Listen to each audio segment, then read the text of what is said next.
Star Trek 57, M23, take 2.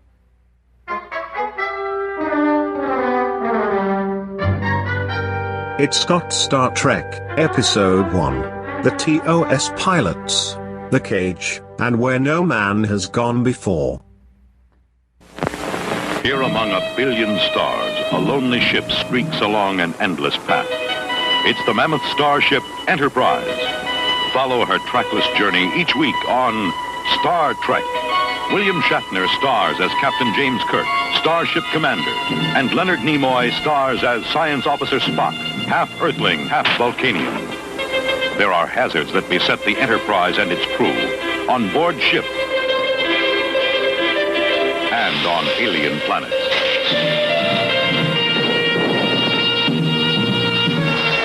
Don't miss Star Trek in color.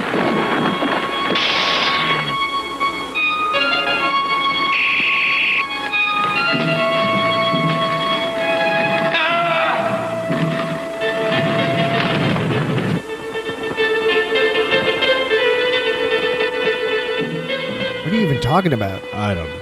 Jesse. I'm just waiting to do the Star Trek podcast. Oh, okay, then we should start. Let's go.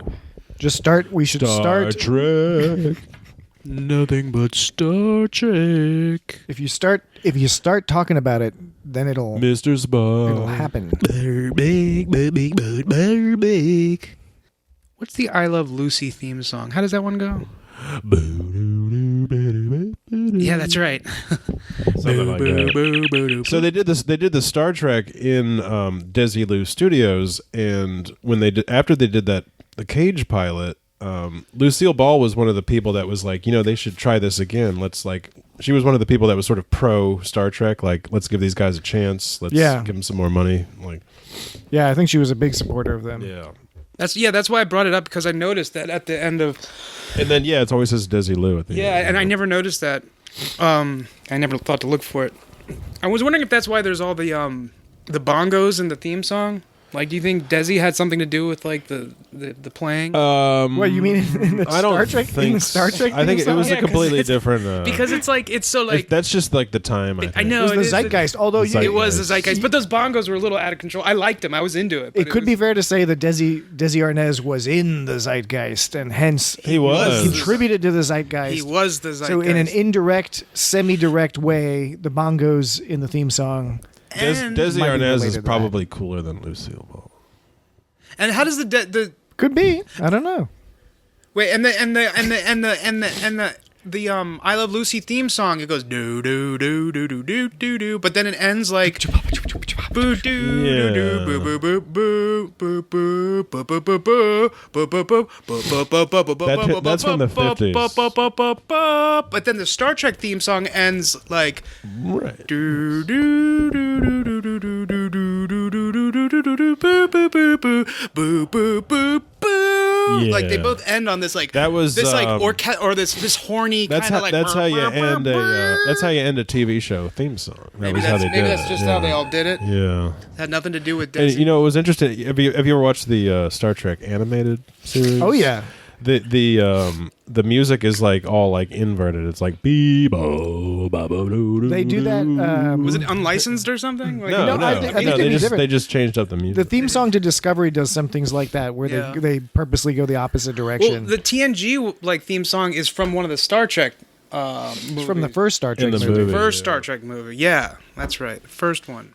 So it's discombobulating when you watch Star Trek: The Motion Picture and hear that theme song. I still if you don't were watch used to, because it's also a different arrangement of the theme song. So if you have the TNG theme song ingrained in your brain, Oh, right. then when you up. watch the motion picture, it throws you off a little bit. I still haven't watched the original Star Trek all the way through, so The director's cut's pretty good. The ending is a pretty awesome ending, actually. was the director's cut ending different, or is it the same? No, but it just they tighten up a few things. I think the director's cut might actually be technically longer because I think they add in a few things and extend a couple things. Director's a cut couple- often is longer. Isn't it? Yeah, I mean, yeah, but the rub were always on Star Trek: The Motion Picture was always that it was kind of plodding, Yeah. which is not inaccurate necessarily, but I don't think it's uninteresting. It's not, I'm a big fan of 2001, but it doesn't go to like that level. It veers in that direction, but It's not. Yeah, it's not like 2001. It's interesting because the Cage had like, it was Star Trek, but there was something. The vibe was different. I mean, obviously, like the entire cast except for freaking Spock. you should get closer to that mic. Okay. Yeah, I didn't. In my head, the it's cast- like loud as shit. The cast in is my- interesting, like because it has like Majel Barrett is like the first officer. Which volume knob is mine? Because it's like super loud when I get close. 3, I think. Hello. Okay, that's good. yeah. Okay, thank you. Sorry. Major. Majel Barrett Is Majel Barrett. like Loxana Troy And the voice of the computer. and the voice of the computer. Like What? she's number one in the Cage. That's number one. That's Loxana. That's the Waxana character. Troy. Yeah. Yes. That's Mrs. That's she's in Roddenberry. the- Is that she's- Roddenberry? Yes. Yeah, Yes. she was married to Gene Roddenberry. That's her. I don't know if she was married then to Gene Roddenberry. That's but Waxana Troy. She's also maybe somebody in the medical staff in the original series later on. Yes. Yeah. Some sort of doctor. Somebody. yes. Christine. Christine Chapel, I think. Yes. So, like- this is a time to have notes. Kirk calls her Reference. number one, which makes sense. But Yeah. Spock also calls her number one. No, Pike calls Pike her- calls. I'm her sorry, number Pike. That's what I one. meant to say. I'm sorry. That's what I meant. I didn't fuck up. I meant that. That's all right. No, I didn't. It's sort of a. But no, Pike says number one, but then Spock calls her number one, and isn't it like the captain calls him number one, and everyone else just calls him like sir or lieutenant or whatever? Yeah. Yeah, It's it was weird. like it was like what they. It was like they sort of had that. They were going with that for the show, so everybody was calling him. They calling do him that. They do a gag on that in season 2 of Discovery, where that character is in that show, but like they only refer to her as number one, and it's almost on like pointedly. It's a They, nod. they make a point, like the absence of the name is accentuated in how they wrote and I came up with funny things about the Cage that I noticed. A couple of funny things. Okay, so like it starts off on the bridge, and like when Pike leaves the bridge, first you see this corridor outside the bridge, and there's these two people walking down the corridor, and they're just dressed in like regular clothes. Like there's a dude in like shorts, and there's like he's with this girl, and she's in a skirt, and it's just like they're off to the beach, like in the '60s or something. Yeah. And then like Pike comes out off the bridge and like walks down the hallway.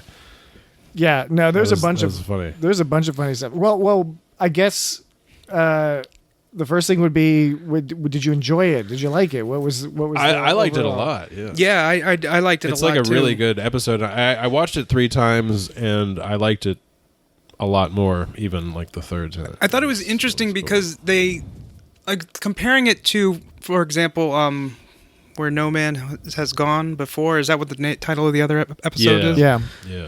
the second pilot. So yeah, so that one had more of a ensemble feel than the Cage. The Cage didn't like the Cage, but the Cage had a really fascinating, like it had a depth to its like it implied a backstory that, I mean, they definitely explained some of it, but it also just sort of implied a whole sort of world that happened that we didn't get to really hear about. And I thought that was interesting. It was sort of like a deep story that was going on in the Cage that I thought It's it was like more of it's a deeper story. it was more of a much more of a story than the Where No Man Has Gone Before. right off the bat, like you see Spock and Kirk, and they're hanging out and they're being friends, like, and that's different. Spock is different in the Cage. He smiles. He smiles when they go down to the planet. And oh yeah, he they see smiles that blue, on that blue singing plant. Yeah, the singing plant. He grabs it. He's Yeah. like, oh, I made a note of that. And yeah. he's like, all he all totally smiles. and he's like saying, bitching at Kirk about like, or Pike, sorry, or no, that was Kirk that actually. was Pike. Which is the one who they were playing. He was playing chess with Kirk. With in the- Kirk. Yeah, when they're all buddies and they're playing chess. Right, he was kind of like all smug and shit, and I in a more emotional way than I think Vulcans usually and he's are, wearing a funny shirt and but- looks weird. But like in the Cage, he's like more like yelling, and he seems a little more panicked when bad shit's Yeah. going on and stuff like that. And so, Well, they hadn't figured out a couple things about his character. One thing is they refer to in the Cage. They make a reference. I believe it was in the Cage to one of his ancestors being human, as opposed to his mother. Right. So oh no, that's in Where No Man Is that Has in Gone. this- is that in the second one? They say Well- something about like, Yeah, well, this- you know, one of my ancestors married a human woman. Or Well, something. the he's in a different position, right? Earth woman. So he's given more authority in Where No Man Has Gone Before. In The Cage, he's clearly like right up there, He's not number one. but he's not number one. He's kind of number one in the second. and it one. makes sense when you think about it, because in The Cage, it's almost, I mean, I don't know, but it seems almost more accurate to actual military exercise, which is, you know, the captain leaves the first officer in charge of the ship while Yeah. he and the team, the science officer, et cetera, can go and do stuff. Whereas in the Kirk era, you know, it's a little bit more, you know, they're just all down there hanging out. Yeah. Pike is I would say Pike is more physically sexier than Kirk. I was just gonna say, like, one of my notes. yeah. One of my notes just says dreamy blue eyes. Yeah, he's really He's a little dreamier. Than, He is, yeah.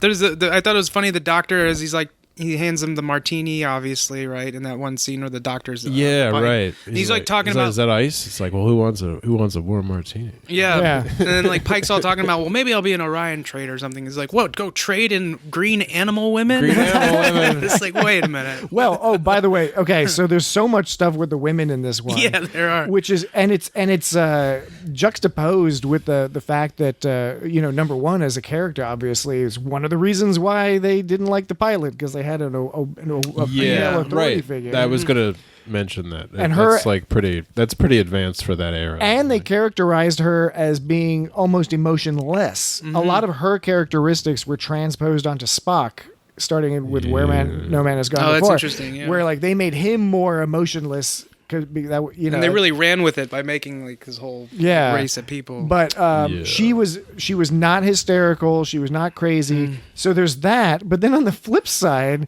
is this whole like the pixie-ish, yeah, you know, right. one. The oh younger. yeah. And she she's- wanted to fuck. Yeah, I know. And when Like they, as referenced near the end of the episode when what was it? The alien said she has strong. unusually strong female drive. Yeah, strong right. female. I have drive. it I was right like, here. what the hell does that mean? Yeah. And she's all, but the best part is she's like, which one would you have picked? Yeah, right. But so, It's like, whoa. which was cute, She's but I got mean, a snapping pussy. yeah, exactly. It's like, what did he mean by that? What I want to know is, I want to know two things about that line about the Telosian saying she has an unusually strong female drive. One thing I want to know is what did the Telosian mean? And the other thing I want to know is what did the writers mean? Yeah, right. Yeah. Was the Telosian being like she just has strong feminine urges, and were the writers saying like she's just got she's got to get it up in her, Yeah, she just needs dick all the time. She just needs dick. She's one of those women. Not which used I to can having imagine a woman on the writers of that era Right. thinking. Oh, and like all the the doctor's like a dirty old dude. Like there's like a bunch of dirty old like dudes. So like there's that guy, and then like in the second pilot, like the Hellman chick she's the doctor, right? The Hellman chick? Hellman, no, what's her name? Sally Kellerman. Sally Kellerman. Sally Kellerman. I forget. Is she a doctor or is she the science? She's the psychologist. the psychologist. There's a different old dude who's She's the a doctor. Yeah, that's psychiatrist. right. It's a different old dude. It's because McCoy is They not still there. don't have McCoy on that episode that they Yeah, it's a filmed. different doctor. They keep But going through the first doctors. episode that they aired, in fact, does have McCoy. Is that correct? Her name is Dane. What was it? Dane? I can't even remember. Donor. Denner. Daner. Something. Doner kebab. Badoo. They're all like talking about ESP in that episode. Like she's like, I scored high on my ESP test. Like what does that even mean? Yeah, well, that's the thing is fascinating about that is when Star Trek, especially back then, they were all about the science. So That's pretty like magical for Star Trek. it is, but when you look at the 60s, that's when ESP was actually still being taken seriously because they were right. doing scientific tests. They joke on that in Ghostbusters. Right, you know? in Ghostbusters. Yeah, exactly. And they're all the CIA. With those Everyone's cards. thinking, "Oh, this is going to be the key to winning the Cold War. Is we're going to get a bunch of psychic people, the men who stare at goats, etc." All So right. it was taken seriously. So Star Trek folded it in as if it was some sort of like cutting edge science. But you take a bunch of bets, and that was one they lost. Yeah, right. You know, those Didn't Russians age have well. been doing witchcraft for years. They're Yeah. gonna beat us on the fucking magic end. No Well, problem. they did that somewhere in. I wish I could remember the details, but there's an episode of The Next Generation where Picard is like listing difficult problems, and he's like, "Think about Fermat's might even be Fermat's last theorem, which still isn't solved 700 years later." But then it was like solved like 10 years after that episode. So now if you look at that, so you take a bet sometimes, and it doesn't work out. It's okay. It's a TV show. On the Cage, they have like a teletype machine on the bridge. Oh, yeah, like they're in they had a fucking fax machine. like the army headquarters in fucking Saigon. All right. So Yeah. here's a quick exercise. Quick exercise is first name some things you've already started that were different in the Cage from like pretty much everything that came later, and then we'll talk about some stuff that's like surprisingly the same. The color was different in the Cage. It's Muted, it's right? a muted sort of a bland sort of like a navy color, like a World War II color. Yeah. like the second Star Trek is like the 60s, and it's like all these bright colors. It's Color like, TV. Bam! It's like pink and sorry, I popped that shit. It's like there's like the colors are much more vivid and they're much more muted in the Cage.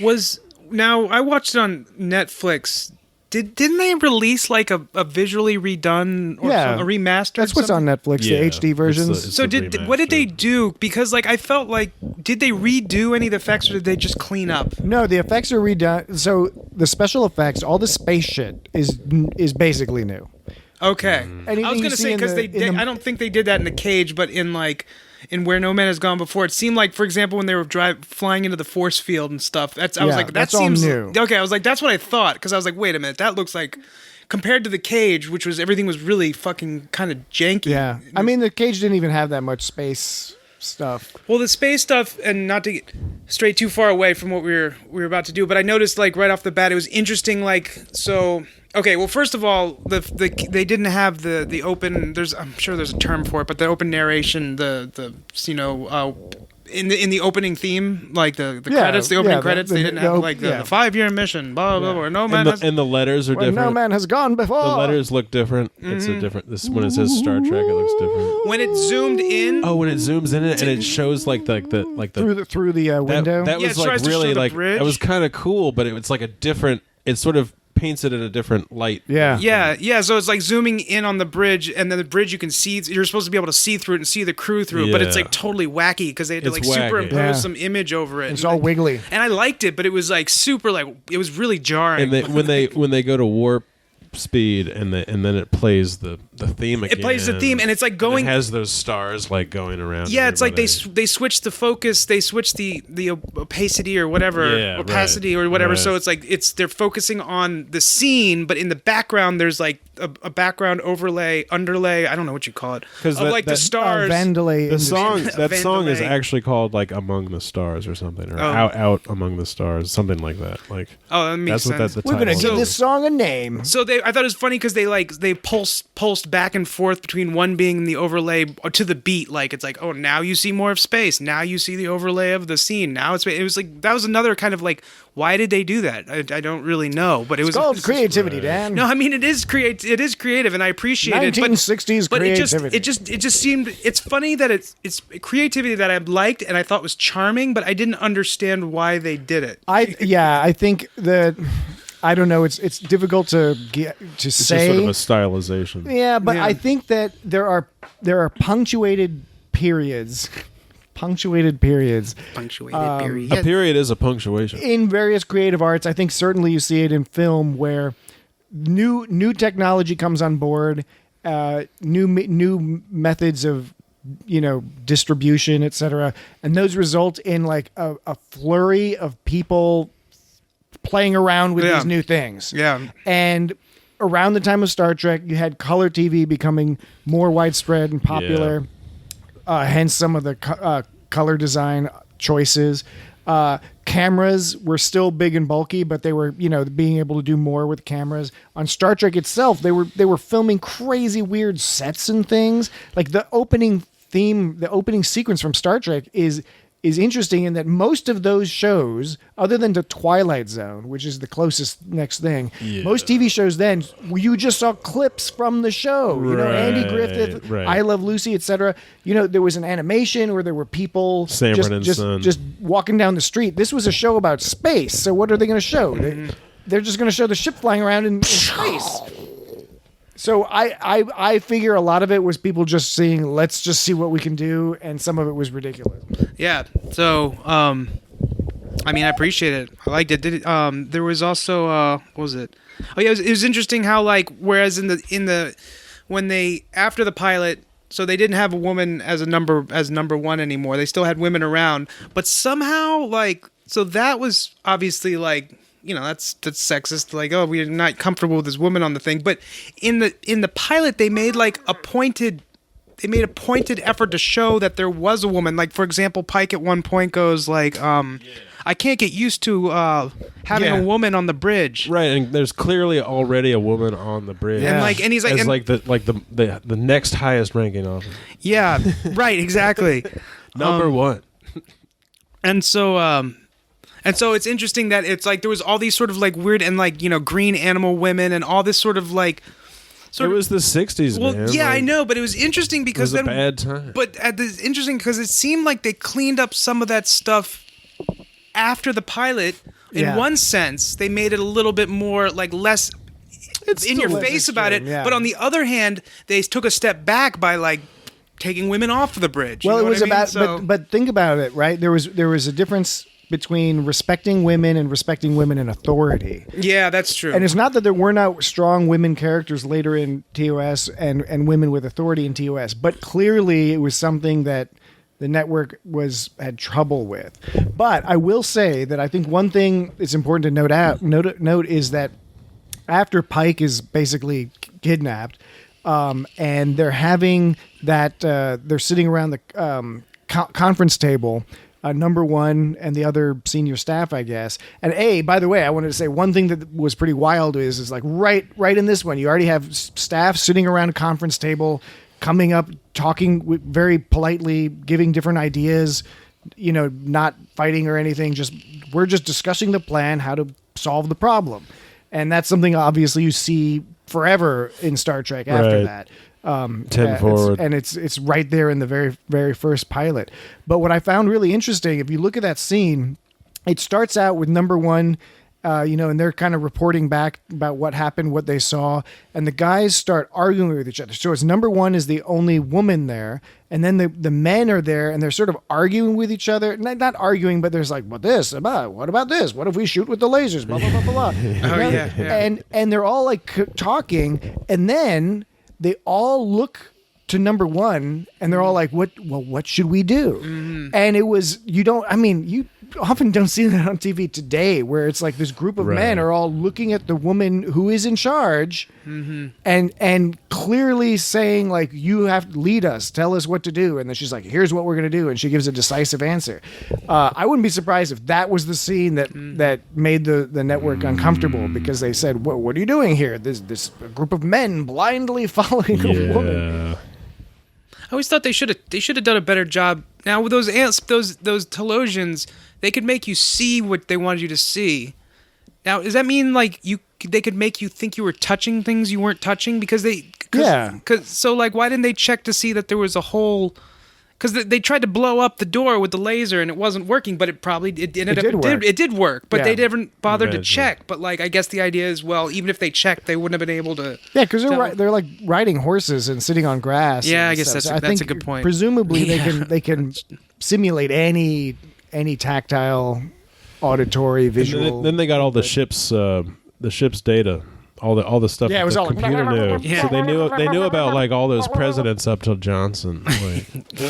Yeah. Wouldn't it be funny if they didn't get all the data, so they only got up to like Andrew Jackson?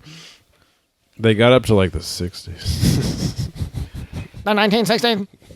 What I have written here? Who is all the computers talk like this? Who is Dr. Theodore Haskins? I don't know why. Was that the doctor? I don't know why. You just wrote that note? Yeah. I wrote a note that I don't remember. I just wrote Mensch. Mensch. You know, like whenever they go down, whenever they beam down, they like put on those like overcoat things. Did you notice that? Like they put on that Yeah. sort of overcoat. Yeah. Oh yeah, they did. They do that. I mean, that's something they kind of bring back in some of the later iterations. Oh, Like word. TNG. Well, They had funny tricorders, like they were like especially ornate looking. Did you notice that they were like kind of wiry and different than how they looked later. yeah, the phasers look a little different too. Yeah, that's true. Yeah, they're like a lot more like ray gun looking. The way he fainted when they like pointed the gun at him, that when they stunned him to like bring him in, he like fainted. It looked like Kirk fainting. Like it had the same look to it. I don't know. I think it's just Star Trek has like a certain look, like Certain faint. certain kind of feint. It's like how they have the famous like double-handed punch, where they do that sort of like hammer punch where they put both their hands together. I read some like silly article Yeah. about like how it was like that's like exactly what you don't want to do when you're punching someone because you're Doesn't getting it just break all your fingers? Break your or something? fingers. yeah, and your strength, most of your strength comes from like having your hips and all that behind it. And when you like put your hands in like the opposite motion like that, it's taking all your strength away. It's like, oh, we're adding more strength because we have two arms, but like no, you're taking away the power of your hips. So I don't know. One thing I noticed was when they choose to punish Pike, they want to demonstrate Yeah. that they can punish him, and they basically put him in hell. Yeah, And then they- that was creepy. As And they shit. refer to it as the quote is fable. It's that's a fable from your youth. Right. What fable is that from? The Bible. The Bible. But it's not. I mean, yeah. it's not from the Bible. Fable Oh Bible. yeah. You know. Okay.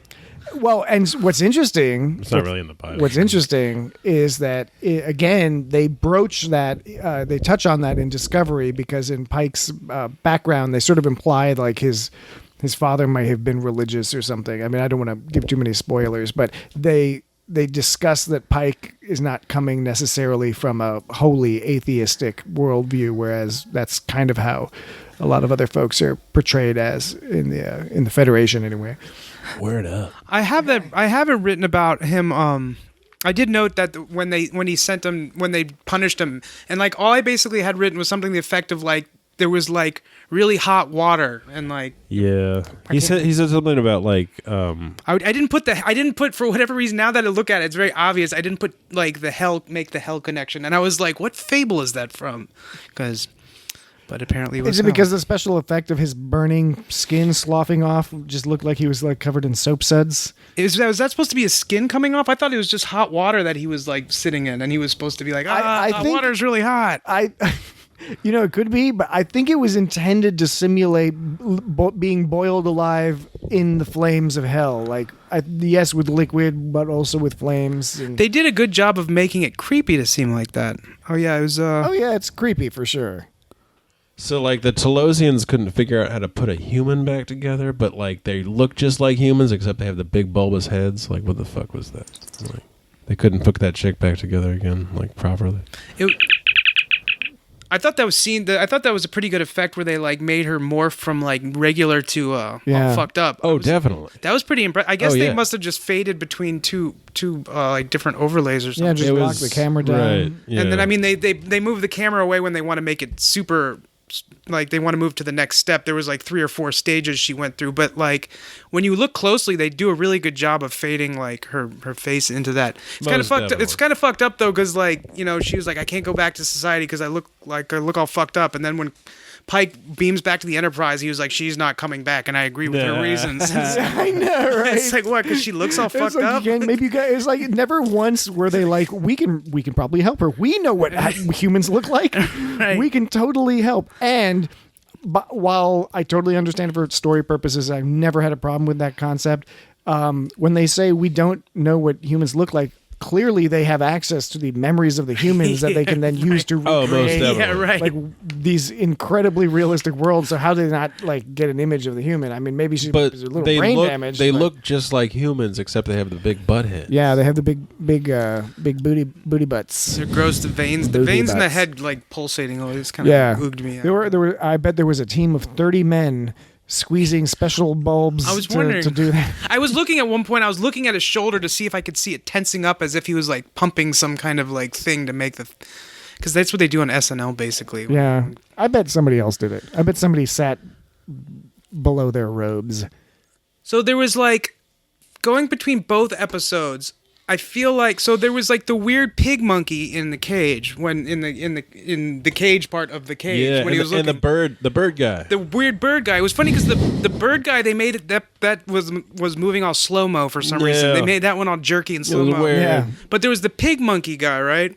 It was like and then like in Where No Man Has Gone Before, this is related. Doesn't sound like it is, but it is. When Mitchell, I'm jumping to the end here. When Mitchell starts like getting at Kirk. By the way, William Shatner has got some pretty good like stage combat skills. Yeah, he does he he does a kick-ass roll to shoot before he shoots. Yeah, and he does this cool hip toss. But anyways, Kirk's on the ground and like Mitchell's about to like fuck him up, but before he does, Daner, or I think it's Daner, the psychiatrist, she comes up and she zaps Mitchell, right? Yeah. And then and Yeah. Mitchell's like, oh no, and then she like fucks him up and she takes It's the end of Return of the Jedi. Exactly, precisely. It's precisely what it is. Totally. And then the pig monkey is like kind of like those what are those pig soldiers in Star Wars? Ugnaughts. Are they Ugnaughts? I think so. Lug nuts. Like the pig soldiers. So like I mean the pig human is like an idea that goes back, because they're so similar. So maybe that part wasn't some ripped kinda from. Maybe that classical wasn't. shit. Yeah, maybe that wasn't ripped from Star Trek. But like that's what I thought of when I saw that pig monkey guy. Is I thought of like, well, that's like Star Wars. Well, Star Wars is like that or whatever. But yeah, the Return of the Jedi thing like kind of solidified that idea a little bit for me. So, but they thought that like I had said before, I thought the Cage was a really great story. They really, I think, got the ship dynamic, the characterizations, and just basically characters interacting with each other, and like the group dynamic in the Where No Man Has Gone Before and on. I think they really got that down. Whereas in the Cage, it was really, and maybe that's just the nature of how the story was, but like you really didn't get a sense of like this like sort of like ship, like different characters on a ship so much. It was They had to make it more interesting. So like it's like brighter, it's more colorful. There's like the people on the show are like was on sort of a little bit more of an ensemble. Like these people are buddies. It's not like everybody's just working together on a ship. Yeah, and they had more like character appeal to them. Like there was really no solid character in like Pike wasn't. I mean, he was great, but I didn't get a vibe that he was like a real. Well, the show also, that episode focuses almost entirely on Pike. So he's the most developed of the characters. And Spock has some interesting bits here and there, but he's, proto Spock at that stage. But what about because the thematic elements of the Cage, to back up, one of the issues that the studio supposedly, or the network supposedly had with the Cage is that they thought it was quote unquote too cerebral. Which I always thought, did they just didn't like the big butthead people? It's like, did they mean that literally? But but they seem to think it was like too high-minded or whatever. But the thing is that the Where No Man Has Gone Before definitely has a little bit more action and drama. But it's still a pretty high-minded. It's about a guy who gets god powers. Yeah, I mean, it's a pretty high level. And you're basically watching these characters. He's the main character that develops, and then there's a lesser development of Daner in that one too. But Mitchell, he's basically, it's like you're slowly over time seeing her come around to his shenanigans. She takes the trip, like she's resistant, but then she kind of like sympathizes with him a little bit. She likes that shit. And and she makes a slow move to that, and he makes that slow move. So they both. Well, she got zapped too. So they both got. Well, the point is that like they did a great, like what Patrick was saying is like they did a good. It was, you saw this slow progression. It wasn't just like they got zapped and all of a sudden they look. Yes, they got zapped and that's what began their journey.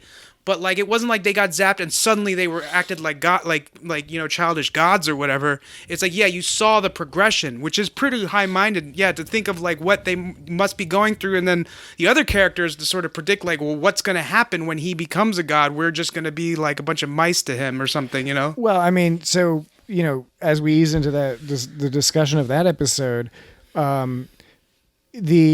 with the Cage, I was thinking that, we already discussed how there's the whole number one issue and that might have made the network a little nervous.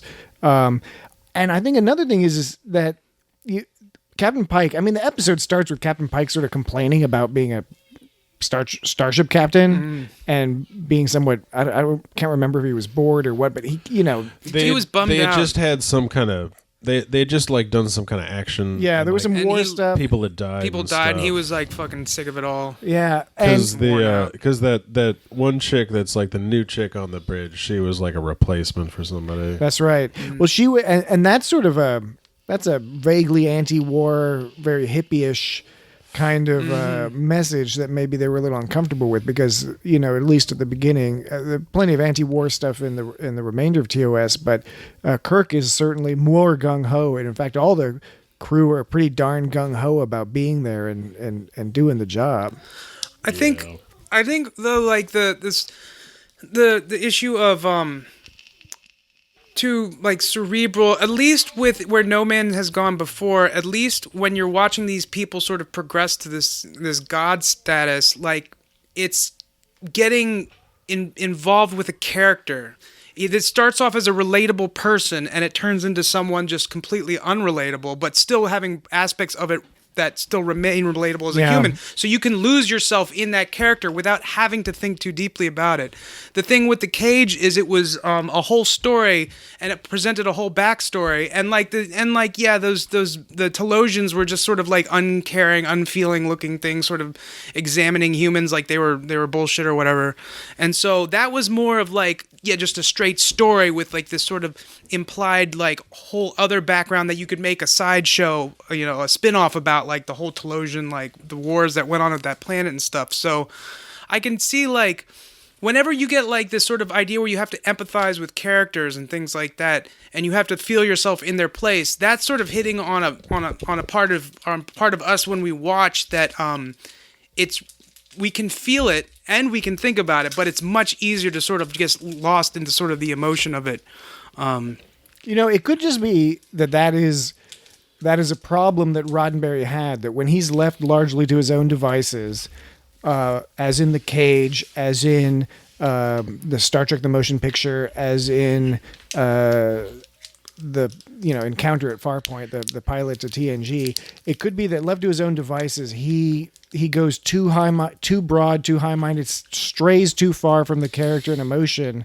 And the thing about the character and the emotion, the reason they work is they're shorthand for more complex things. So really well-written characters, they can get the message across more effectively and more efficiently because instead of having to explain it by the structure of the story, they explain it by the look they have on their face, or the poetic thing they say in response to something, or how they react to something says the same thing that Roddenberry might take a couple pages of,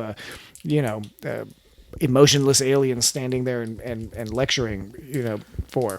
Right. And you can sort of apply your own sort of like way you would handle such a situation if you were in that role, which makes it relatable and sort of slightly different depending on who you are viewing it. It's funny, because I've been watching Party Down. The show is amazing. The show is really good. It took me, I liked it from the start, but it took me a little while to really get into it. Now it sucks because I'm like halfway through the second season. I'm like, oh man.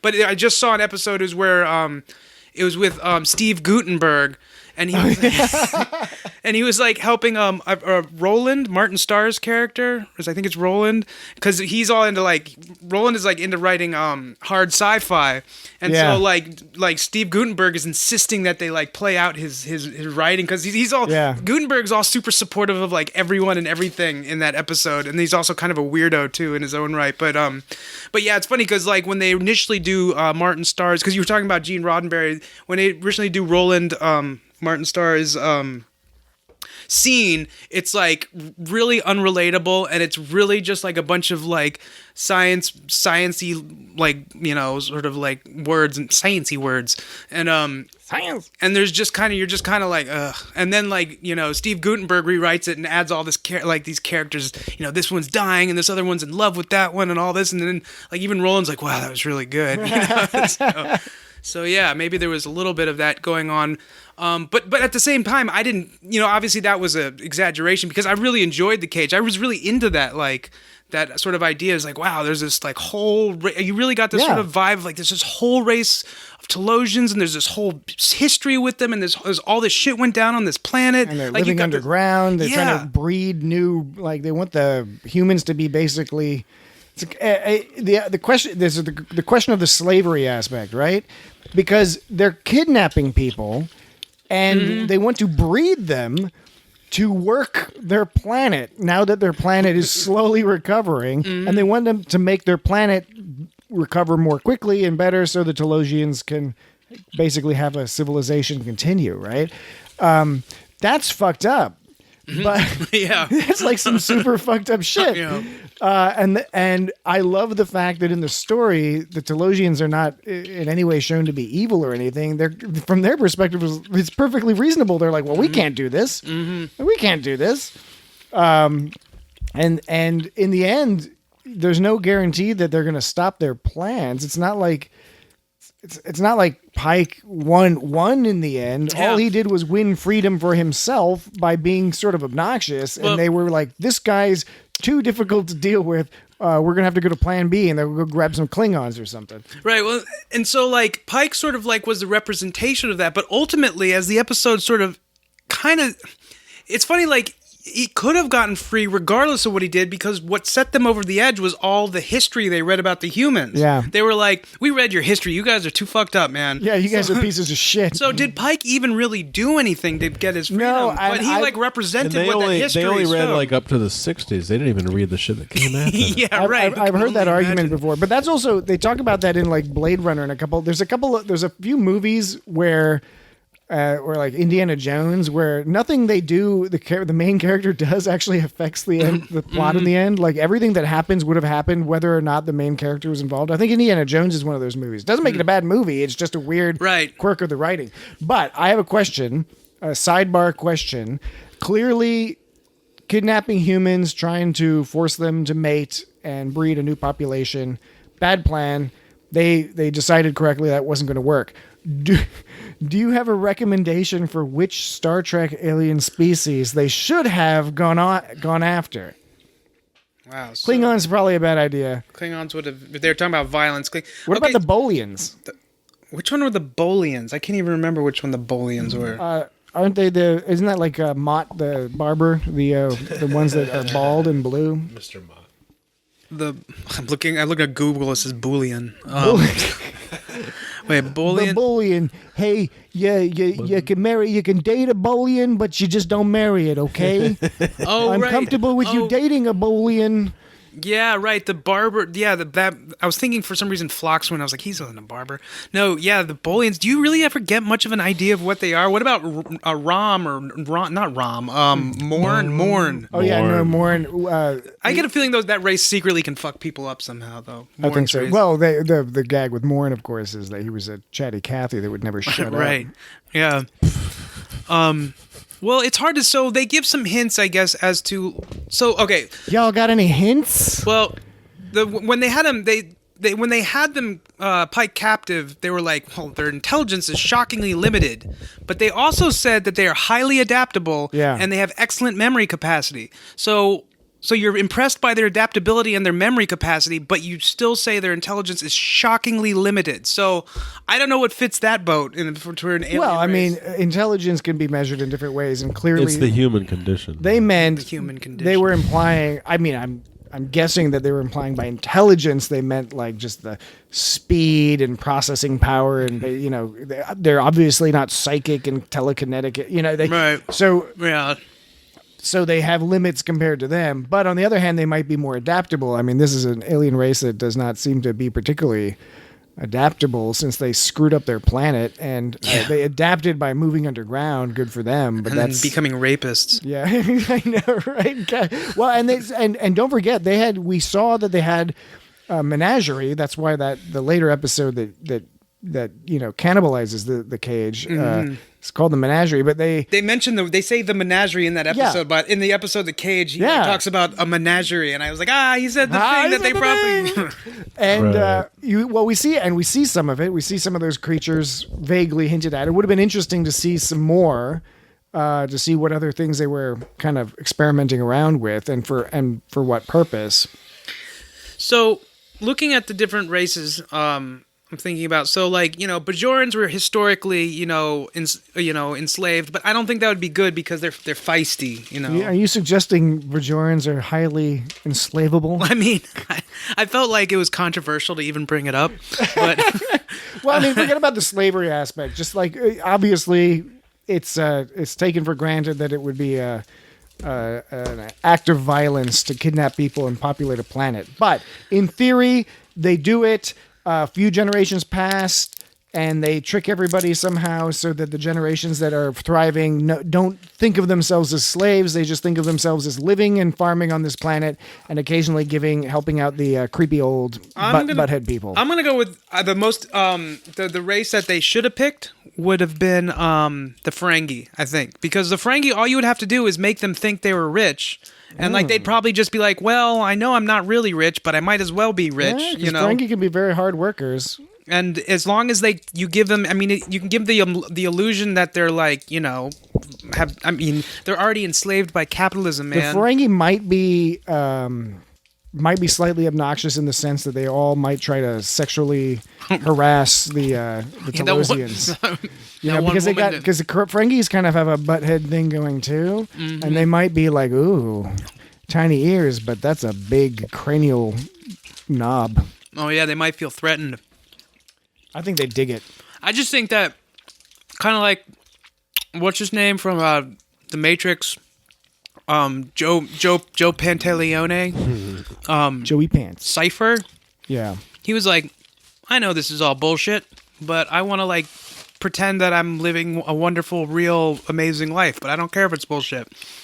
Do the Ferengi really care if all their hot women are made up? Do they care if all the land they own? What? Oh, you mean I got you. So you're they would be cool with it. Yeah, the Telosians would give them everything they want.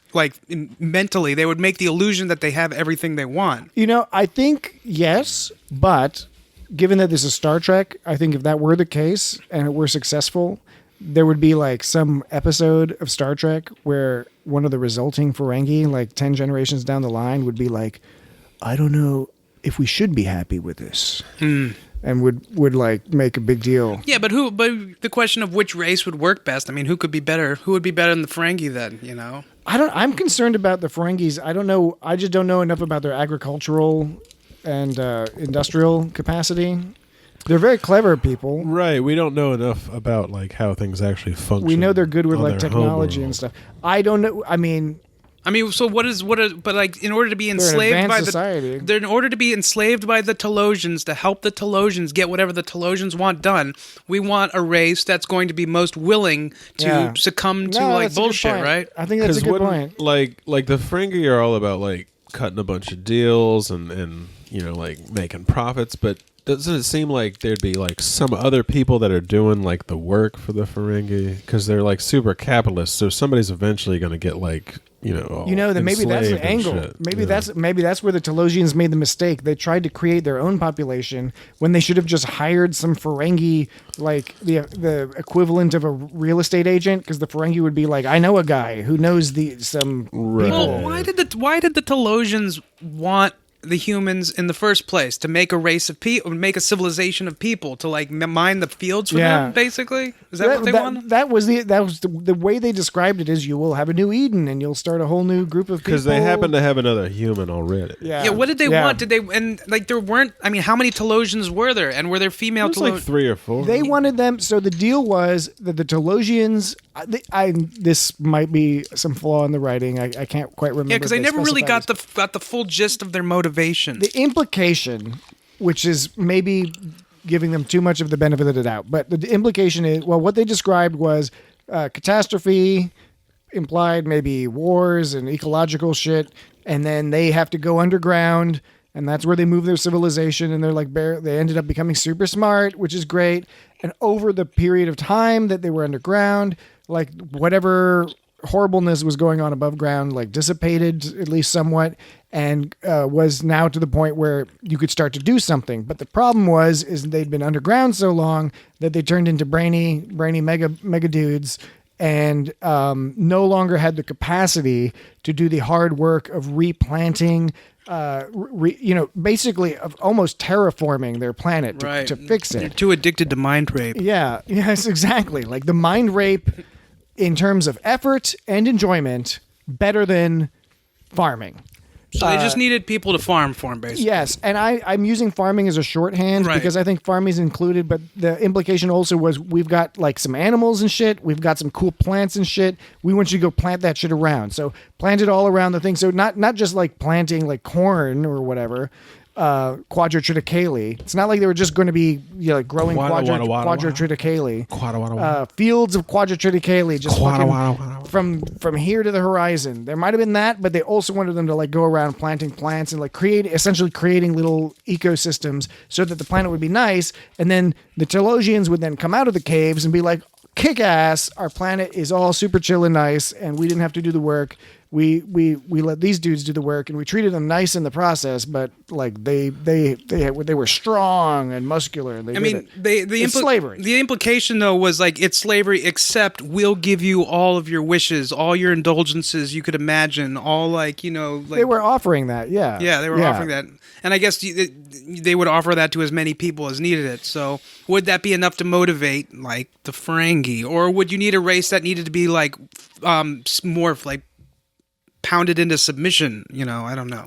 Or you get a group like the Cardassians, where as long as you can convince them it's like good for their culture somehow. Oh yeah, like they'll organize very quickly and get shit done. See, the Telosians didn't seem subtle enough to sort of get the idea of creating like a motivational. Like they were having problems with motivating. Their motivation was pretty much limited to like, we'll give you like some people to fuck and some delicious food and some fun shit to do and a cool place to live. They were basically being condescending and insulting. Yeah, that's probably was their. See, yeah, it's what it is. No, it's like when the guy trying to molest you, is like, yeah, you want some candy, you want some cash, and you're like, no, man, give me a fucking Nintendo 64. Come on, man, right? Jesus, yeah, candy bar. I can get my own fucking candy bar.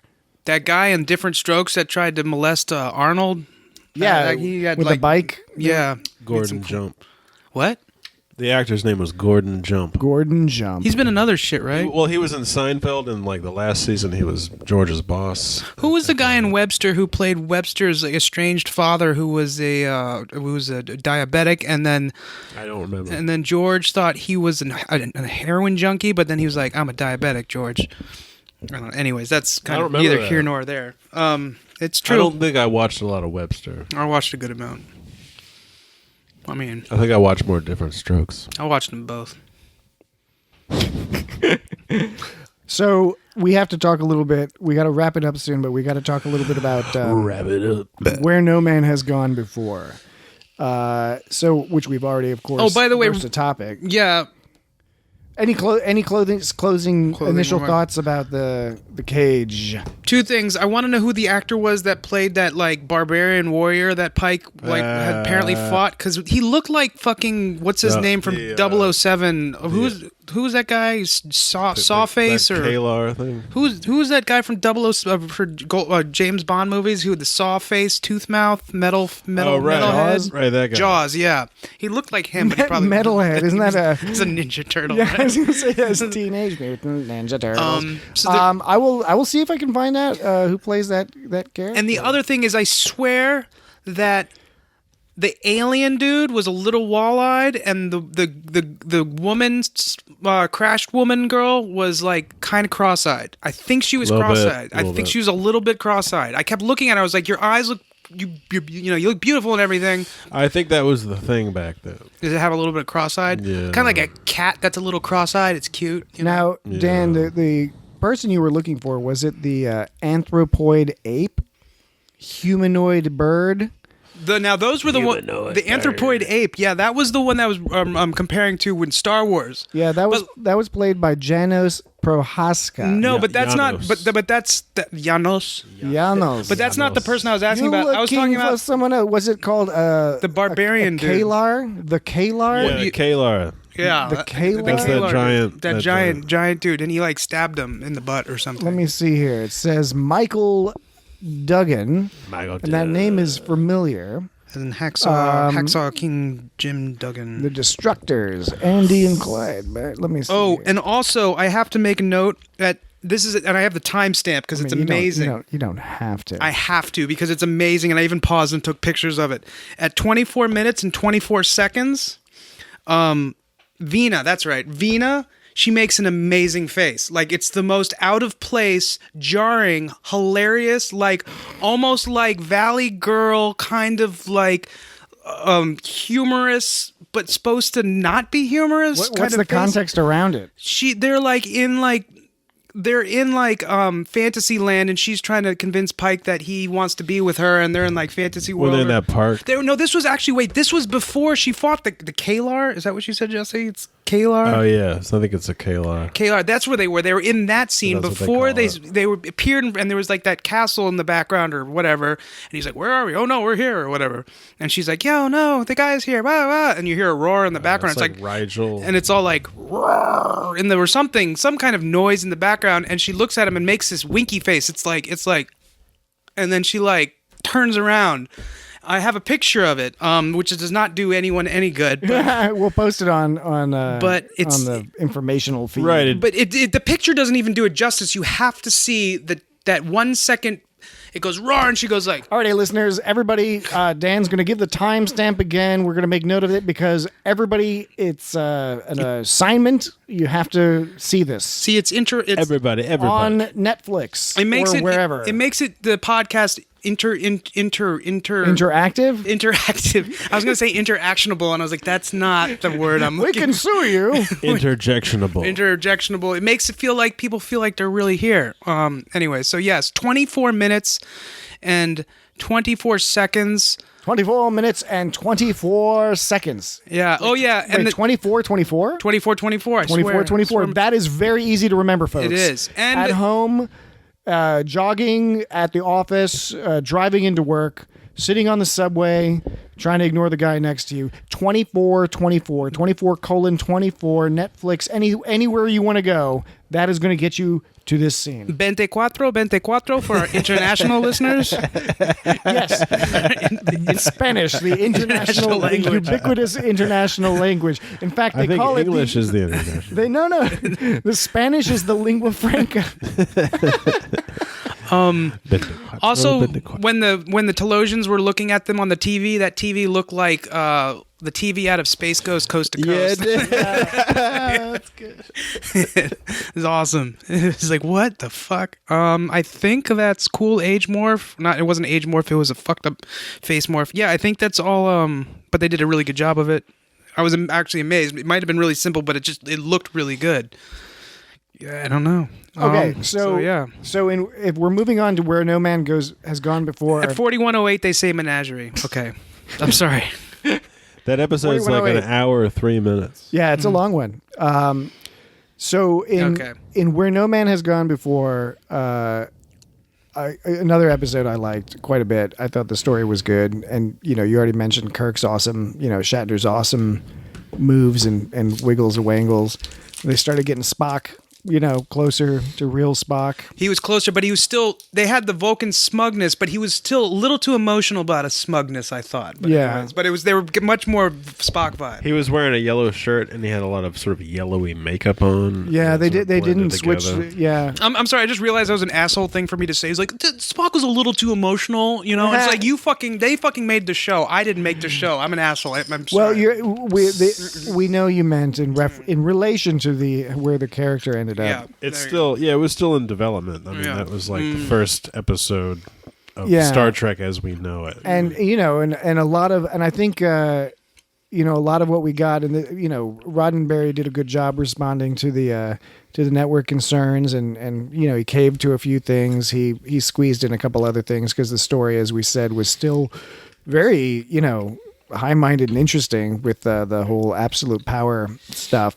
But I think one interesting thing I noticed while watching it was that it's the first example of the pretty common Trek trope where they encounter some sort of situation that was faced by somebody else before them. Oh, yeah. Who failed, and then using clues that they find, That's a good they point. managed not to fail this time around. There's a lot of episodes. And like so there was a bunch in the original series, TNG. like the Naked Now, the Arsenal. Well, the Naked Now is another big good one in TOS, but TNG did this shit all the time. So they did it in the Naked Time, which is a remake of the Naked Now, basically. They did it in the Arsenal of Freedom, Contagion, The Royale, Time Squared, Booby Trap, Night Terrors, Identity Crisis, Cause and Effect. I mean, there's tons more than that, but like, I'm sorry. I'm sorry. I didn't mean to interrupt you. I was really trying to I was trying to get the pronunciation of Dana right. I think it was Is that Dana. right? Dana? I'm trying to find it, and I'm just trying to do it in a way that wasn't going to interrupt you. I'm sorry. But no, but I'm just saying that's it was kind of interesting to see that, because it's like, okay, they've arrived somewhere, like some communications went dead. They're trying to figure out what happened. They figure out what happened and it's bad, but then it starts happening to them. Right. And then they have to like race against the clock to like figure out, and so much of the dialogue, especially between Kirk and Spock, was really interesting, because Kirk was like, we got to do this, and then Spock was like, that's what they tried and it didn't work. So clearly you got to kill this motherfucker. Yeah, and when Kirk Spock's ready to kill that dude. Yeah, when Kirk calls up and is like, they said they like beamed down like a space ray gun, a laser rifle. That's what it was, a laser rifle. Phaser rifle. Yes, phaser rifle. the first and only time you see that in the original series. It's It's pretty the only time badass, it was yeah. badass. But like when Kirk's like, he's like, "What? I didn't order it," and then he's like, he sees it, and he's like, ugh, and he's like, just puts the tricorder on. You can tell he's pissed, but at the same time, he doesn't question it. He's just like, Spock's gonna. He like respects Spock enough that he's not gonna like be like, "Fuck you, man," but he's also like, you can just tell he's pissed by it. Yeah. And Spock is blatantly just like, I'm just gonna do this. You know? Well, and I think one angle, it's a silly angle, but I think it's funny, just because it popped into my head while I was watching this. The Spock is being logical. He's noting, okay, this guy has god powers now, and he's acting like a threatening lunatic. We have to do something about it. It's a danger to the ship. It clearly was a danger to that, to whatever went on to the previous ship. So you got to kill him. It logically makes sense. That's a perfectly viable perspective.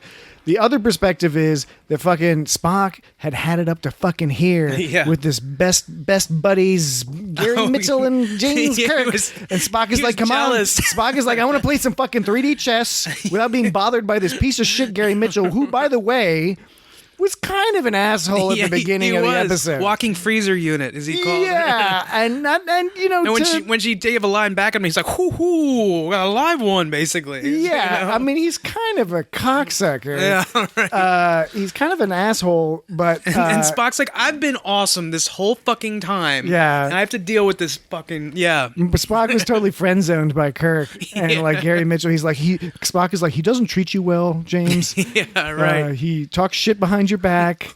Come on, Well, But I found it an interesting angle to take because, and I know I'm exaggerating, but he was they made Gary Mitchell to be an abrasive, sort of cocky, charming, but charming in that kind of asshole way, which, it's fine. well, he scored highest on the ESP of all the ships. Well, yeah, so that means he's a complete piece of shit. Yeah. But the fact that they chose to start with that when they could have started, and I think if this was like, if they had written it in the same style as they had written The Cage, they would have started the character as more perfect. They would have had like a really ideal character who then becomes an asshole, because that strengthens the argument. The argument is that absolute power corrupts absolutely. It strengthens it if you take a truly good person, and by the end of the episode, they have to be killed because they've gone bad. And once again, is it a difference in the writing, or is it just the way the story lends itself? Because in The Cage, there was really no character development at all, really. It was just kind of like, this is this philosophy, this is that philosophy, these are the things that are testing those philosophies. I think it's an example of that's the sacrifice you make to get the improvements you can get to the story from adding character traits, meaningful, relatable character traits. They can detract from the purity of the thematic message. Now, the argument many, myself included, would make is that that's fine because the purity of message is rarely interesting. It might be interesting in the abstract, but it's not as interesting as actually seeing a realistic version of the story play out, which is going to have more impact, because it's like, what has more impact? You see a nun, she gets god powers, and then she shoots lasers at her fingers and gets shot. And fucks a bunch of little Or boys. a guy who's exactly like a guy you know, Right. and want to hang out with and get beers with. Maybe you were that guy. Maybe you looked up to that guy in high school and wanted to hang out with him. Maybe you were one of those guys' underlings. Yeah. So that's more relatable to see that person that you're into, you respect, and then they go bad. And then also that relatable person still remains relatable in the sense that they still have human desires. As Kirk said, like a god with all the human frailties or something like that. Some line like with all the human, something about human frailties and motivations or something. But it was a tight line that he gave about it. And basically saying like, yeah, he's different, he's bad, he's a god now, but he's still got these human traits, so he still remains just a little bit relatable. Yeah. You can still picture yourself in that scenario. And the other thing is that, and Star Trek has done this a lot throughout its tenure, but this is right at the beginning where, and in some ways similar to the Telosians, but I think it's better here, where Gary Mitchell's, what he's saying all kind of makes sense. And he even at one point towards the end is like, no, it makes sense for you to kill me. Yeah. Obviously that makes sense. I'm smart. I'm a super genius now. And that's the right answer. The right answer is for you to try to kill me, because how can the universe exist with somebody like me in it? That doesn't stop him from proceeding and using his powers to, and it keeps going down the train tracks a little bit, and it doesn't end up too well for him. But it's an interesting thing that like he even he's not like some powerful god who says like, you all are wrong. He's like, no, you guys are 100% correct. Yeah. Good on you. You're more clever than you look like. So, a quick aside, that when he made the grave for Kirk, his name was James R. Kirk. Isn't it supposed to be James T. Kirk? Like, I mean, I'm guessing that changed. I don't know what you're talking about, man. Didn't it say the grave said? I paused it and I looked at it. No, you're wrong about that. It said James. No, that would invalidate all of everything that came after that would be invalidated. Ribius Kirk? Like, what is? Ribius. Ribbit. I just noticed that apparently Riberius Kirk. James I'm not. Roberto. It's not a complaint. It's just I wonder at what point they decided. No, to change I think it to it's James T. Kirk. I like it. I like it because I love Star Trek. I enjoy Star Trek. It's fun to talk about the continuity errors. No, I'm not and like stuff. bitching No, about it. I just thought I'm it not was talking about interesting you. to note. I'm being rhetorical. Okay. I'm saying I like that it's there because that can always be pointed at. If somebody gets a little bit too serious about the nitpicking. Right. Because it's like, it's a fucking TV show. Right. I'm curious what I was more curious what the R was supposed to stand for. Like, what was his middle name? I bet that information is out there. It's got to be. Why else would they they put an R there? Well, if you're listening at home, you please look it up and email it to us, because we don't I think it's Ribius. know how to do Google. Nope. Go. Well, but leading up to this final scene where James Randolph Kirk. where Kirk was meeting with Mitchell, I keep thinking of like what was it? Was it the House of Cosby's? The main character was named Mitchell in the House of Cosby's. He's like, hey, Mitchell. I think it was House of Cosby's. It was one of those Justin Roiland productions. But like Kirk was talking about like, so originally they were just gonna strand this guy on like they were they were gonna like. It was like that automated mining. Yeah, they were just gonna like leave him there, and it's like you're just gonna leave this guy there? I mean, is that really? They know he knows. A common thing. They did the same thing with Khan. Yeah, I guess Yeah, you're right. that didn't work either. But Khan didn't have the potential to be like omnipotent. And they also had other people. and with like, Khan. When they go to that planet, like Kirk's all like, "It's just us chickens." yeah, I noticed that Like, too. I ain't was like, nobody here but us chickens. yeah, is that a thing that people say? Well, it was like a song. Oh, okay. It's a song by That- Louis Jordan. And that scene, by the way, Ain't nobody here but us that chickens. not even that scene, that brief segment reminded me of the Orville. It reminded me of something that Captain Mercer would say, Seth MacFarlane, when he like goes down to a planet, he would say something like that. It's like this weird thing where it's like we've arrived on the planet. It was like dot, dot, dot, like I'm gonna say something about this planet. I actually had in my notes. I just wrote the Orville because there was some parts about the Orville that looked like he definitely like referenced, like looked like straight up happened in the Orville. Anyway, so. First of all, back to that scene, that was pretty awesome. I thought the backdrop they had when they were standing out. First, they land on the planet and you just see the backdrop, and then you see them up close. And then right before that, after he says "just us chickens" or whatever, right before or during, you see the backdrop with them standing there, and that's for just a couple seconds. And it's really neat to try to. It's really hard to get that perspective to like, even though it's right there, it's hard to picture it working. You see that in the closing credits for the other episodes. Yeah. too. Yeah, and so it makes me want to just pause and look at it and try to it's just a really neat sort of how it all works together. It's interesting speaking of the closing credits, they show scenes from the cage actually in that closing credits. Yeah. But so what I was basically they were going to strand Mitchell on the planet, some guy who's going to be all powerful, but Kirk like eventually comes to his senses more and is like just nuke the fucking planet basically. And I thought that was interesting because like I think it was the doctor or it was one of the guys was basically like, you want to nuke the planet? Are you sure? He's like, don't question my judgment. Just do it. Yeah. It made me think, how much power does a captain really have if he can just be like, crew, fuck this planet up? Like, Fuck this guy. You just got to fuck this planet up. I think And there's nobody like is it's a world where there's like a bunch of planets all over the place. Yeah, they can Like, just they can they're just afford a couple. expendable, Yeah. Did you notice that like in both of the episodes, the engineers in the transporter room wore these weird robes? Yeah, the transporter robes. Yeah, they were green in the Where No Man Has Gone Before. It's interesting throughout the history of Star Trek that they obviously there's an influence of the military influence, particularly a naval, sometimes an Air Force influence. But there are repeated attempts here and there to go back to this more militaristic, more modern military idea of different jobs having very different uniforms and daily wear. Like in the real military, depending on what you're doing, if you're working on the deck of an aircraft carrier versus below decks versus up in the conning tower or whatever, you're going to be, there's different things you can wear that are appropriate for different jobs, right? That just only makes sense, right? The Navy's all about like different costumes. Yeah, it's like lots of cosplay. But they try that at the beginning of TOS. They try that at the beginning of TNG. They did a weird thing in TG where they had the guys wearing these short mini skirts. Yeah, the mini skirt thing. that was kind of they were making a point. Yeah, they did. I appreciate it. It was it was still kind of kinda cool. awkwardly executed, but Well, that's like the unfortunately. It might just be my own hang up. No. As groundbreaking as Star Trek has always been to one degree or another, it's always groundbreaking up to a point, and then it falters at certain points because the miniskirt thing is cool. TNG did a bunch of brilliant stuff, but then they wouldn't let when they did the androgynous race episode in TNG.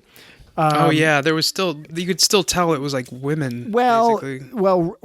Jonathan Frakes wanted the actor. They some of them were men, some of them were women. Right. But Jonathan Frakes wanted the actor that he would be playing against with the character Soren, I think, whoever he falls in love with, to be played by a man, and the studios would not allow it. Right. And that would have been that's like the episode was still groundbreaking in a way, but that would have made it like actually extra groundbreaking. But of course, you take what you can get. It's the same. It's like the number one issue in the cage. They dropped her, and that's unfortunate. But there was an interesting line about he was reading. There was a quote from, I think it was the sonnet. It was called "Nightingale Woman," which was apparently written by Tarbold on the Canopius planet way back in 1996. yeah, I know, right? But it was actually written by Gene Roddenberry. Oh, okay. Apparently he wrote that. Makes sense. So back then, which is to the future, I wonder what kind of 1996 they had. I'll tell you my favorite line, and my favorite line is not. 1996 was pretty fucked up. Yeah. Oh yeah, pretty awesome. There were a number of great lines in both of these episodes. A lot of good writing. A lot of good little soliloquies talking about metaphysical and philosophical concepts of honor and responsibility and all that. But for some reason, and I'll give credit to, it's all about the line reading. The my favorite line was when Gary Mitchell says, "I'm not joking, Lee." Oh yeah, I like that too. The delivery is really cool. I wish I could do it justice because it was just so fucking. He's just all talking, and all of a sudden like, "I'm not joking, Lee." Yeah. Right, yeah. You may want to check those tips. And it's like, oh yeah, I'll be sure to. I'm not joking, Lee. See, see, you better watch out, Lee. Yeah, that was a great delivery. I'll bust you up. I'm not joking. It's like, whoa. When they were like wrestling him down, they finally, after he zapped him a couple times and they were able to wrestle him down, Kirk instructs Daner. He says, "I want him unconscious for a while," and then she just has on hand magically like the shot to make him unconsciously for a while. See, the issue there is that like they probably would have worked that out beforehand. That whole plan. I guess so. So why would he say, "I want"? Why would he tell her how long he wants her unconscious for, which is a sort of ambiguous like. For a while. Why would he even say that? Why wouldn't he just be like, do it? Obviously, I guess it's just to inform the audience or whatever. But if he hadn't told her, like, why? If they hadn't worked this out ahead of time because they wanted, it to be a surprise. Why would she just so happen to have unconscious juice on hand real quick? I don't know. I just thought that was kind of it was unconscious juice. Also, maybe that's just standard practice. You just always carry. If you're a ship's doctor or a nurse, you just better have that. Out. Probably half the time they're having to knock Kirk out. According to Daner's file, she is 5'2" and weighs 116 pounds. She seems tall though. Yeah, that doesn't make sense. She seemed taller than that. She did seem taller. At first I wrote definitely. At first I think I wrote 5'7", but then I turned it into a 2 because I swear I reread it and it said 2. I'm almost positive it's 5'2". It listed her birth date as 1089.5, but they still listed her age. Why would they list her age if they listed her birth date? They listed her age as 21 years old. She looks a little older than 21. Definitely. A little older than 21 to me. Yeah, but this is the case of all the people in the 60s, the women and the men, they all looked older than the age. I can buy that. Because this is just the way the genes worked in the nuclear age, I think. And I swear that the intro had a little more pep to it it does in the Where No Man Has Gone Before. It's a different arrangement. It's a different arrangement. Slightly different. There's arrangement. a little more bongo, I think, in it too, and I really dig the bongo. Yeah, the once it gets into the man trap and etc. That's different, right? The space looked like kind of some Atari space at the beginning of the episode, which is cool. They had like a red planet looking thing, and it just looked like an Atari background. Atari space. Well, how about this? I think we should. We've gone a long time here, so I think we should start wrapping it up. Wrapping it up. 2 pretty awesome episodes. Wait, any last bits and pieces? There was a line. I got nothing. There was a line that Mitchell gave when he was imprisoned on the planet, and they were talking to him behind the force field before he zapped himself and momentarily came back. And he said something about man cannot survive of a race of 2 espers is born. What the fuck does that mean? That doesn't mean anything. Isn't that a biblical reference? I'm sure it is, but like the sentence doesn't make sense to me. Man cannot survive of a race of 2 espers is born. I don't understand what... That really doesn't make sense. Doesn't make any sense. To me. The doctor is played by Paul Fix, as in he fixes people, but that's the actor's name. Fix. What else? Dr. Jones, it's Smith, sir. Oh yeah, for some reason he gets the woman on the bridge, he gets her name wrong. He's like, Dr. Jones? And she's like, it's Smith, sir. Like, what was that about? Just because, like, she was supposed to be a nobody? They never approached that character again. So here's the deal. Because I wanted to figure this out about what you're saying. Man cannot survive if a race of true espers is born. ESPers. Right.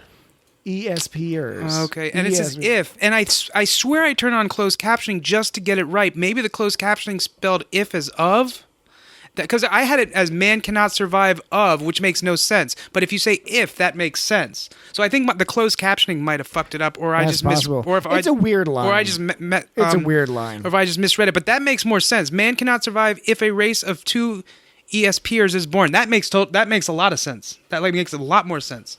A lot makes Sort of, I guess. Makes a lot. If a race of 2 espers, but still, it's kind of weird. But I'll go with it. That dog is jingling and jangling. The episode, yeah, everything looked a lot brighter, cleaner. I liked it. There was more character. You cared about the characters a little bit more, you know. Well, it was interesting because, and I'm glad we watched both these episodes because they both feed into what came in the future, you know, after this in Star Trek. Because while obviously everything was really based off of, ultimately really based off of Where No Man Has Gone Before, and stemmed from that second pilot.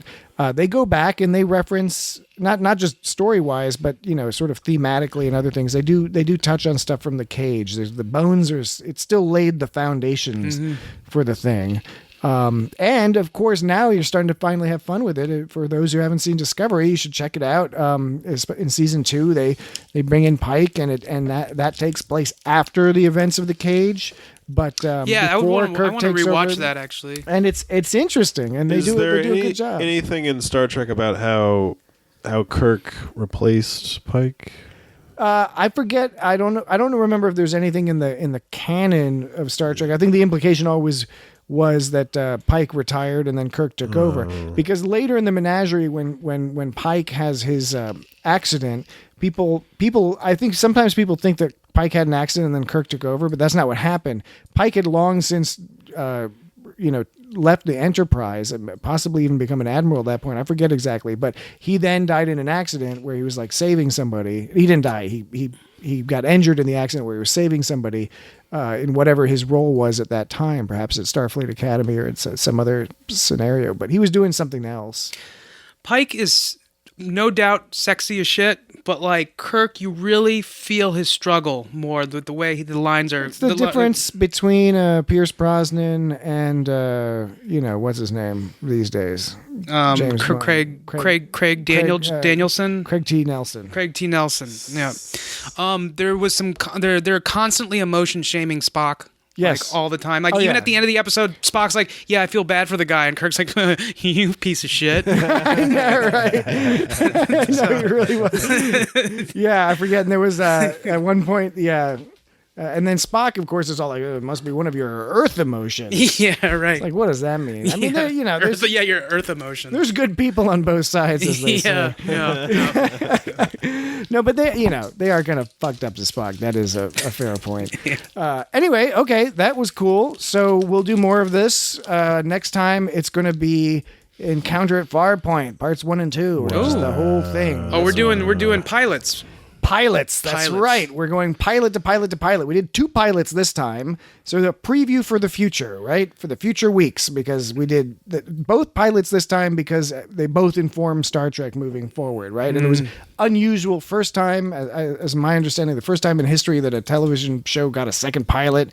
As you guys mentioned, as Jesse mentioned, Lucille Ball was very important. Yeah, I never knew about that at all. Yeah, that's really cool. So, but the next one will be Encounter at Farpoint, which of course was there's a lot of interesting history behind that because it was what's going to happen. A lot of Star Trek fans hated it at first. They hated this Next Generation because that's how because it was new. We've seen that now with Discovery and other things. It sort of comes just happens again. But so. We'll check out Encounter at Farpoint, and then we'll do the Emissary for Deep Space Nine. Then we'll do the Caretaker. That for one's Voyager. freaking dicky. Yeah, Emissary is quite good. And then we'll do Voyager's The Caretaker, which is very interesting because just in brief, like they set up this amazing premise, but they kind of like shut down the clever premise by the end of the pilot episode, which is sort of a bizarre thing to do. Couldn't even get that far. Yeah. And then we'll do Broken Bow for Enterprise. Broken Boner. And then it's going to be an interesting thing because then we'll get up to Enterprise on Netflix. Yeah. Yes. Yeah. So and it's an interesting thing for when we get to Discovery because it could be argued that Discovery kind of has like a 3-part pilot in a sense because the first 2 episodes, the Vulcan Hello, And what's the other one? The Battle of the Binary Stars. I forget if that's the second one, but it has 2 episodes. Can you hook me up with that, Jenks, on some kind of memory stick? Oh yeah, no, you'll get an opportunity to see that. So we'll lend you the DVD. DVD's nuts. So that there's a 2-part episode that sort of sets up the show, but then kind of like the real show starts, because like, it's the 3rd episode where it actually like gets to where it's going. Oh, which one? Discovery. Discovery. Okay. So we might have to watch like those 3 episodes for it to make any sense, in a sense, because like if you just watch the first 2 episodes, they're self-contained. It's almost like a prequel story. Yeah, that's a good point. And then the 3rd episode is where the show basically starts as Discovery, so we'll figure that out. And then, Fandango. at some point down the line, we're going to do these in a big chunk, but at some point down the line in the future, we'll do Picard. And maybe in the intervening time, we could do something fun, like go check out the animated series. Oh, yeah. If you could really call it animated. That was it's hoot. like barely animated. Yeah, but there's some good stories. Oh, yeah, they're good. There's all these, like, they recycle all these these pictures. Yeah. And they recycle, like, the motion is like, oh, I'm dodging something and shooting, like in He-Man. Yeah. Or I'm doing a barrel roll. That's great. Yeah. Totally All right. 70s. So it's got Star Trek episode 1, The Pilots, The Cage, and Where No Man Has Gone Before. Thank you very much. We will see you later. Say goodbye, Dan. Goodbye, Dan. Say goodbye, Jesse. Goodbye. Excellent. We'll see you all next week with Encounter at Farpoint. Fuck point. Fuck.